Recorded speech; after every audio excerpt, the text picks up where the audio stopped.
में भैया मैं कहता हूँ कि नंबर 1 पर मोदी जी ही आए। अगर मोदी जी नहीं आ सकते तो योगी बाबा आ जाएं। क्या काम कर दिए देश के लिए? हाँ जी, क्या काम कर दिए?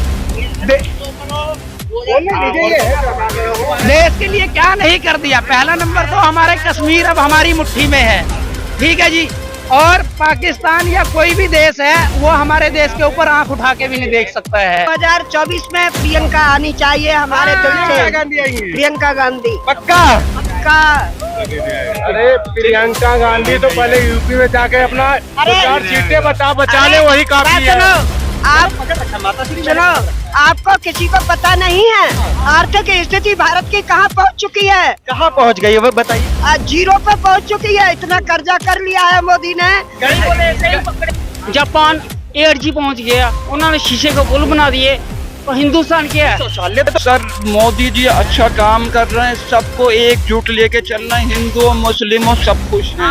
एक मिनट भैया बोलो। सर ये जो 19 पार्टियों की जो सरकार आ रही है ना, ये कुछ नहीं कर पाएगी मोदी जी का। दूसरी बात ये है कि जो 5 साल में इलेक्शन होते थे, अगर ये सरकार आती तो 1 साल में तो जो देश गरीबी की दलदल में था ना सर, जो मोदी जी ने निकाला है, तो फिर दोबारा ही दलदल में जाएगा सर। बाकी ये केजरीवाल, ये राहुल, मोदी जी की सरकार किसी को परेशान नहीं करती। ये सब एक अड़ंगा लगाती है कांग्रेस को, आपका आम आदमी पार्टी। अब ये देखो शराब घोटाले में ये जो अंदर गए हैं, बेकसूर बता रहे हैं, बोले बेकसूर। राहुल गांधी में इतनी तो कोई बहुत ज्यादा उनके पास दिमाग नहीं है, ना ही इतनी बुद्धि है। तो क्यों रावण से तुलना कर दिया? अभी तक तो वो किसी भी राज्य में सीएम भी नहीं बने, तो पीएम का सपना कैसे देख रहे हैं भाई? अच्छा, पीएम बनने के योग्य नहीं? आपने 5वीं क्लास पढ़ी नहीं, फिर आप जो है +2 के एग्जाम 5वीं क्लास की बात 2024 में क्या लगता है कौन है? नरेंद्र मोदी जी आएंगे। नरेंद्र मोदी जी आएंगे। ऐसा क्यों? ना खाऊंगा ना खाने दूंगा, वो दिन वो जल आने वाला है, वो टाइम। ना किसी को खाने दूंगा ना खाऊंगा। इनके पिताजी प्रधानमंत्री रहे, इनकी दादी प्रधानमंत्री रही, इनकी माता स्वयं राष्ट्रपति रह चुकी हैं, ठीक है जी। लेकिन अभी भी इनको पता नहीं क्या लगता है कि ये कौन सा नवा फूल खिलाने वाले हैं। क्या हो गया? बोल रहे हमने देश में विकास करा है। क्या विकास किया है जी? क्या नहीं करा है? हमारा भारत देश पहले कितना बड़ा था, बांग्लादेश और पाकिस्तान भी आता था। इनकी सरकार में वो कट गया। अब प्रधानमंत्री जी आए नरेंद्र मोदी जी, इन्होंने 370 हटाया, तो अब ये कांग्रेस वालों को लगा कि ये तो अनर्थ कर दिया इन्होंने। नमस्कार, मैं दीपक पांडे। जैसा कि हर बार हम 2024 के चुनाव को लेके बात करते हैं, इस बार भी हम 2024 के चुनाव को तो लेके आए हैं, लेकिन जैसा कि आपने देखा कि राहुल गांधी को लेके भाजपा के ट्विटर से ट्वीट करा गया है और राहुल गांधी को रावण बताया गया है, रावण से तुलना करी गई है राहुल गांधी की। तो इसी चीज के लिए हम जनता से हम बात करेंगे, क्या सच में इस वक्त राहुल गांधी पूरे रावण हो चुके हैं? तो इस चीज को हम जनता से ही जानना चाहेंगे। भैया, क्या राहुल गांधी सच में रावण हो गए हैं क्या अभी? भाई देखिए, अगर कुछ विद्वान लोगों को ऐसा लगता है तो ऐसा लगना गलत बात तो नहीं है, क्योंकि जब बुद्धि भ्रष्ट होती है ना, तो वो किसी ना किसी गलत आदमी या किसी दैत्य बाहुबली के बराबर ही चुना। भाजपा के ट्विटर से ये चीज ट्वीट करा गया है कि एक रावण रूपी उनको बना दिया गया है राहुल गांधी को। हाँ, तो ये क्या ये जायज है? अब देखिए, बात वही है ना, पहले के टाइम में रावण से तुलना इनकी इसलिए की गई है कि रावण भी किसी की नहीं सुनता था, और वही हाल राहुल गांधी का भी है, वो किसी की बात नहीं मानते हैं। लेकिन तर्क इन्होंने रावण का दिया, लेकिन एक तरफ इनको भी सोचना चाहिए था, रावण भी हर चीज में योग्य था, सिर्फ एक चीज उसको घमंड हो गया था, अहंकार हो गया था, यही था। और बाकी देखा जाए विद्यावान में वो भी नंबर 1 था। नहीं जी, ऐसा कुछ नहीं है। राहुल गांधी में इतनी तो कोई बहुत ज्यादा उनके पास दिमाग नहीं है, ना ही इतनी बुद्धि है। तो क्यों रावण से तुलना कर दिया? अभी तक तो वो किसी भी राज्य में सीएम भी नहीं बने, तो पीएम का सपना कैसे देख रहे हैं भाई? अच्छा, पीएम बनने के योग्य नहीं? आपने 5वीं क्लास पढ़ी नहीं, फिर आप जो है +2 के एग्जाम 5वीं क्लास की बात, ऑक्सफोर्ड से पढ़े हुए, इतना अच्छे खासी उनके पास एजुकेशन है, उसके बाद तो जाहिर सी बात है संभाल सकते हैं। इकोनॉमिक्स पढ़ी है उन्होंने। महाराज जी, पढ़ाई लिखाई तो मेरे ख्याल से शायद अजमल कसाब के पास भी बहुत ज्यादा थी। नहीं था। वो डिग्री और अजमल कसाब ऑक्सफोर्ड से थोड़ी पढ़ा था। अरे अब भाई, मैं इतना पढ़ा लिखा नहीं हूँ जो मैं बोल सकूं, लेकिन मेरे कहने का मतलब यही है कि जिसके पास काबिलियत होती है वही आदमी आगे बढ़ता है, ठीक है जी। और इनके पिताजी प्रधानमंत्री रहे, इनकी दादी प्रधानमंत्री रही, इनकी माता स्वयं राष्ट्रपति रह चुकी हैं, ठीक है जी, लेकिन अभी भी इनको पता नहीं क्या लगता है कि ये कौन सा नवा फूल खिलाने वाले हैं। क्या हो गया? बोल रहे हमने देश में विकास करा है, क्या विकास किया है जी? क्या नहीं करा है? हमारा भारत देश पहले कितना बड़ा था, बांग्लादेश और पाकिस्तान भी आता था, इनकी सरकार में वो कट गया। अब प्रधानमंत्री जी आए नरेंद्र मोदी जी, इन्होंने 370 हटाया, तो अब ये कांग्रेस वालों को लगा कि ये तो अनर्थ कर दिया इन्होंने। ठीक है जी, इनका क्या मतलब है कि सरकार इनकी आए और पब्लिक इधर से उधर मारी जाए, और क्या बोलते हैं अपना देश का भी बंटवारा। मेट्रो लाने वाली है। हाँ जी, मेट्रो ये लाए, एम्स ये लाए, काफी चीज ये लाए। अरे महाराज जी बहुत कुछ ये लोग लेके आए, लेकिन बांग्लादेश और पाकिस्तान भी तो दे दिया। ठीक है ना, और अभी और क्या लेके आ रहे हैं? कौन? क्या लेके आ रहे हैं? गरीबों के लिए नई नई वैकेंसियां। सुनिए, सुनोगे तो जवाब भी दे पाओगे। गरीबों के इस समय मसीहा बने बैठे हैं। कौन से गरीब के? मैं भी गरीब हूँ भाई, मैं भी गरीब हूँ, यहाँ फुटपाथ पे खड़ा हूँ। ठीक है, रहने के लिए घर नहीं है। मेरे घर पे कुछ लोगों ने जब जबरदस्ती कब्जा किया सन 2004-05 के टाइम में। ठीक है, तब से मैं सड़कों पे हूँ। क्या राहुल गांधी एक बार भी जो है इस काम के लिए आगे बढ़े? पुकार लगाइए ना, जैसे आनंद विहार के रेलवे स्टेशन से पुकार लगाया, पहुंच गए। महाराज जी, इनके मंत्रियों के पास लुधियाना पंजाब में इनके बहुत से नेता मंत्री हैं। ठीक है जी, उनके पास भी मैं गया। अगले क्या मांगते हैं? पैसा। और उसके बाद क्या बोलते हैं? कहते हैं कि भाई कुलियों ने कौन सा पैसा दे दिया था जो उनके पास मिलने चले? अरे तो अब मेरे को एड्रेस दे दो, मैं भी चल रहा हूँ, मिलता हूँ उनसे। अरे मैं भी मिलता हूँ भाई, मैं इनका सबसे बड़ा करप्शन बता रहा हूँ। एक मिनट बात सुनिए। लुधियाना शहर के अंदर EWS कॉलोनी नामक एक बहुत बड़ी कॉलोनी, 40-40 गज के क्वार्टर जो है ना, बेअंत सिंह सरकार के टाइम में कटे और लोगों को मिले, लेकिन आज के टाइम में वो मकान में वो एक भी इंसान नहीं रह रहे हैं जिनको वो मकान अलाट हुए थे। क्या लगता है 24 में कौन आएगा? 24 में भैया मैं कहता हूँ कि नंबर 1 पर मोदी जी ही आए। अगर मोदी जी नहीं आ सकते तो योगी बाबा आ जाए। क्या काम कर दिए देश के लिए? हाँ जी, क्या काम कर दिए देश के लिए क्या नहीं कर दिया? पहला नंबर तो हमारे कश्मीर अब हमारी मुट्ठी में है। ठीक है जी, और पाकिस्तान या कोई भी देश है वो हमारे देश के ऊपर आंख उठा के भी नहीं देख सकता है। ठीक है जी, और उसके बाद अभी आर्मी वगैरह, आर्मी हो गई, पुलिस हो गई, कहीं पर भी हो गई, बच्चों को रोजगार मिल रहा है, नौकरी मिल रही है, पढ़े लिखे काबिल लोग आगे जा रहे हैं।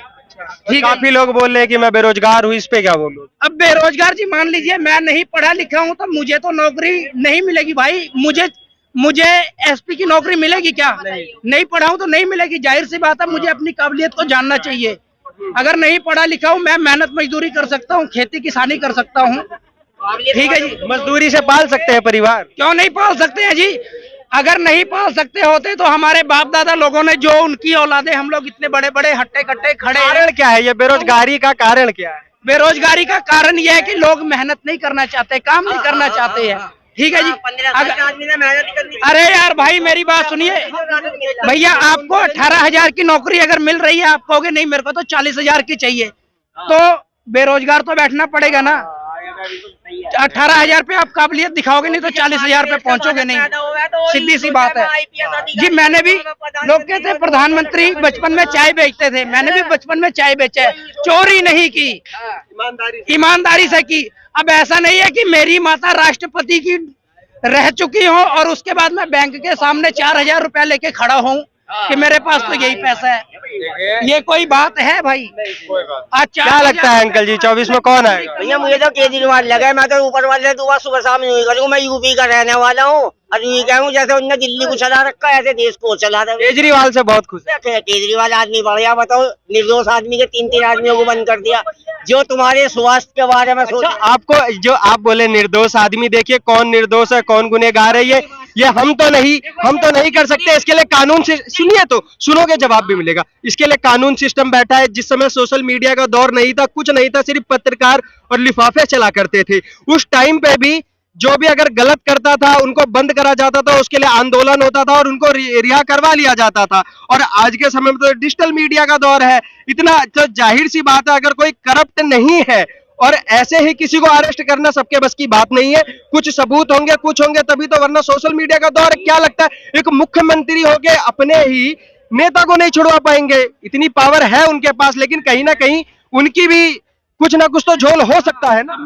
झोल हो रहा है। अब तुम्हारी बात का जवाब दे दूं, जो मैं जो हाँ यही है ना, यहाँ ये पब्लिक खड़ी है, ठीक है, आपने कहा जी मेरा मोबाइल चुर गया, मोबाइल जेब में ही है और चोरी का नाम लगा दिया, पब्लिक पे किसी पे मिला नहीं, बिना प्रूफ के रख लिया। भैया बगैर प्रूफ के रखा गया। 4 सीट जो दिखाई गई है वो बेकार है। है ये तो 3 नेता जो आपने बताया, 3 नेता कौन कौन है? इनको तो उठाया इस वजह से। 3 नेता कौन? मीडिया में जाते पिछले इतवार को रामलीला में जो पेंशन वाले आए थे, रामलीला से जो गर्जा था ना, इस वजह से उठाया गया था, उनने वही घोषणा कर दी थी 2 दिन बाद मुझे उठा लेगी। 3 नेता कौन है? मैं ये बस सतेंद्र हो गया और तुम्हारा ये हो गया, मनीष सिसोदिया हो गया और तीसरा बेचारा ये हो गया और 3 नहीं, अच्छा, नहीं। सत्येंद्र जैन की अगर बात करें तो उनका कोई गुनाह नहीं था। क्या था उनने क्या करा? मैं आपसे नहीं, मैं भी तो ये पूछ रहा हूँ, कसूर होंगे वो भी। कसूर ही है। हाँ, मनी लॉन्ड्रिंग का केस है उनके ऊपर। आय से ज्यादा प्रॉपर्टी अगर लेके रखोगे तो जाहिर सी बात है आप घेरे में तो आओगे ना। और इस पे आप बेकसूर उन्हें बता रहे। सुनिए, सत्येंद्र जैन की बात हो रही है, आप उनको बेकसूर बता रहे हो। स्वास्थ्य मंत्री हो के बताइए, आय से ज्यादा जमीन लेके चल रहे हैं। और रही बात मनीष सिसोदिया जी की, सुनिए, शिक्षा मंत्री है, आप जाके सर्च करिए जहां पे भी शराब की जहां आयु एज लगा दी। सुनिए तो भैया, सुनिए तो, आप सुनिए तो, शराब की जहां एज लगा दी गई थी 25 साल एज लगा, हाँ 25 साल एज लगा दी गई थी, वहीं पे 21 साल के लड़कों को भी उन्होंने इतनी एज घटा दी थी कि 21 साल के लड़के भी मतलब शराब ले सकते हो। शिक्षा मंत्री हो के अगर ऐसा करेंगे तो गलत नहीं था? मेरा कहना ये है, जब गवर्नमेंट को पता है, पुलिस को पता है सामने चोर है, ठीक है, पुलिस पकड़ती है, चोर क्यों को नहीं पकड़ तो लिया, फिर भी अब उनकी ईमानदारी के नारे लगे। पुलिस किसके अंडर में चल रही है? उपराज्यपाल के अंडर में चल रही है, केजरीवाल के अंडर में नहीं चल रही है। अरे तो मैं वही तो बोल रहा हूँ, आज लोकतांत्रिक देश है, यहाँ पे मीडिया है, सब चीज है, डिजिटल मीडिया है, उसके बाद बेकसूरों को कैसे अंदर कोई कर सकता है? बेकसूर तो वो भी था जब प्रधानमंत्री तुम्हारे मध्य प्रदेश में जाके ये कह रहे थे, अजीत पवार 700 करोड़ रुपए का घोटाला है, चक्की पीस है। अजीत पवार पे तो केस चल रहा है। अजीत पवार, शरद पवार किस पे नहीं चल रहा है? आप ये बताइए भाई, चोर मोसेरे भाई। अच्छा, अजीत पवार और शरद पवार को लेके जब आपने बोला तो इस पे भी चलो बात करते हैं। अजीत पवार, शरद पवार, ये देखिए सिंचाई मंत्री रह चुके हैं कई बार कांग्रेस में, हकीकत है। अरे सुनिए तो, आप सुनिए तो, सिंचाई मंत्री कई बार बन चुके हैं ये, कभी रहे, फिर कभी इस्तीफा दे दिए, फिर बने, और उसी में इनको सिंचाई घोटाले में ये अंदर गए हैं। और लेकिन मैं ये सोच रहा हूँ 2001 से 2013 तक इनके ऊपर कोई FIR, कोई कुछ नहीं हुआ। आज जब ये भाजपा ज्वाइन कर लेते हैं तो इनका करप्शन दिखने लग जाता है, तो इनको पहले अंदर करना चाहिए था। फिर प्रधानमंत्री झूठ क्यों बोलते हैं? किसने बोला? देश में जाकर 700 करोड़ रुपए का घोटाला करने के बाद में तुम्हारे जो मुख्यमंत्री, महाराष्ट्र के जो मुख्यमंत्री देवेंद्र फडणवीस ने भी कहा था। अजीत पवार का सबको पता है सिंचाई घोटाले में है, उनका कोई वो नहीं, केस भी चल रहा है। भैया 2024 में क्या लगता है कौन है? नरेंद्र मोदी जी आएंगे, नरेंद्र मोदी जी आएंगे। ऐसा क्यों? ना खाऊंगा ना खाने दूंगा, वो दिन बहुत जल्द आने वाला है वो टाइम, ना किसी को खाने दूंगा ना खाऊंगा। लेकिन लोग तो बोल रहे हैं भ्रष्टाचार बढ़ गया है काफी ज्यादा। वो दिन दूर नहीं है, वो दिन जल्द आने वाला है। ना खाऊंगा ना खाने दूंगा, अपना चौकीदार ईमानदार है। ऐसा क्या काम कर दिए? आने वाला टाइम बताएगा। आने वाला टाइम क्या, अभी का टाइम? क्या लगता है भैया 24 में कौन आएगा? वो चौकीदार कोई नेपाल का है क्या? नेपाल का चौकीदार जो होता है ईमानदार होता है। क्या लगता है 24 में कौन आएगा? फिर एक बार चंद्रशेखर रावण। चंद्रशेखर रावण। ऐसा क्यों? मेरी अपनी है। उनका तो दूर दूर से कहीं से चेहरा नहीं आएगा, चंद्रशेखर आएगा। मैं क्या बोल रहा हूँ, उनका तो दूर दूर से कहीं चेहरा नहीं दिख रहा है। और नहीं देख लेंगे। मेन चीज यहाँ पे बंदा सही होने से नहीं होता है, मेरे को पता है सही लीडर है, वो भी अच्छा लीड कर रहे हैं, लेकिन सपोर्ट भी तो चाहिए होता है। हफ्ते में हमने 84 लाख शौचालय बना दिए। अगर एक हफ्ते में नहीं बना, एक हफ्ते का नहीं है, एक हफ्ते का यही बयान है। हाँ बताइए और बताइए। एक हफ्ते में 84 लाख शौचालय बना दिए। जापान 8G पहुंच गया, उन्होंने शीशे के पुल बना दिए। तो हिंदुस्तान क्या है? शौचालय तो मिला है, गरीबों ने लाभ उठाया है इसका। गरीबों ने, देखिए गरीबों ने जिसका लाभ उठाया उसको गलत नहीं बोल सकते। भैया क्या लगता है 24 में कौन आएगा?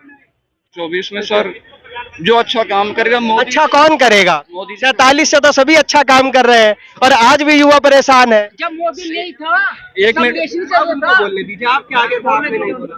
बोलो बोलो। सर मोदी जी अच्छा काम कर रहे हैं, सबको एकजुट लेके चल रहे हैं, हिंदुओं मुस्लिमों सब खुश हैं। हाँ बस यही। एक मिनट बोलने दो ना भैया, बोलने बोलो बोलो बोलो। सर ये जो 19 पार्टियों की जो सरकार आ रही है ना, ये कुछ नहीं कर पाएगी मोदी जी का। दूसरी बात ये है कि जो 5 साल में इलेक्शन होते थे, अगर ये सरकार आती तो 1 साल में को जो देश गरीबी की दलदल में था ना सर, जो मोदी जी ने निकाला है, तो फिर दोबारा ही दलदल में जाएगा सर। बाकी ये केजरीवाल, ये राहुल, मोदी जी की सरकार किसी को परेशान नहीं करती। ये सब एक अड़ंगा लगाती है, कांग्रेस हो, आपका आम आदमी पार्टी हो।